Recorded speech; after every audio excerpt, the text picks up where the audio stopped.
second Maya short. This time we're going to cover the extrude tool. So let's head on over to Maya.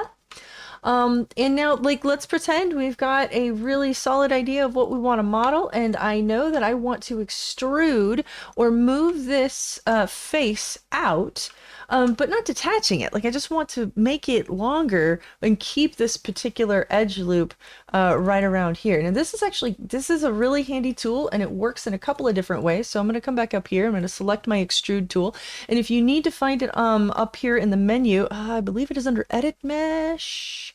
Yeah, right on. Oh, look, Control E is also a hotkey for this. Now, what I actually really like to use the extrude tool, I don't actually come up here and find it. I don't even really come up here to my shelf, though this will work. And it will notice that it's going to change.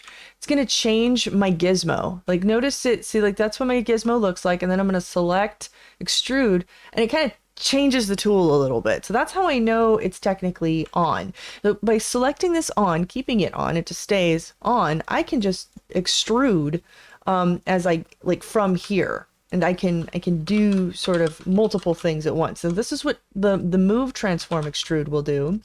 I can also use a scale sort of transform, which is I don't love using it in this way. It's fine, but it works pretty well if you like say want to do like an inset situation. So that's what extrude does with scale. And one more time, we're gonna try like a rotation.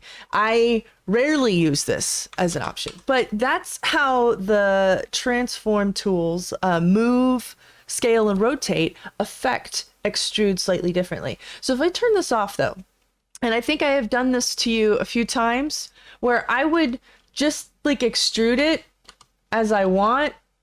And you're like, wait, how? But how? And I completely understand that. That's like wizardry how quickly I can do that. And I don't even come up here and select the tool. So what I'm doing is I'm choosing my preferred transform. Either I've got move, rotate, or scale. Usually it's just move and scale in most cases for myself. And then I'm holding shift as I use it, right? That's how I'm actually doing this. So I'm going to try one more time, but this time with the scale tool. Hold down shift, and now I can just whoop for days and get my modeling on. Okay, that's extrude.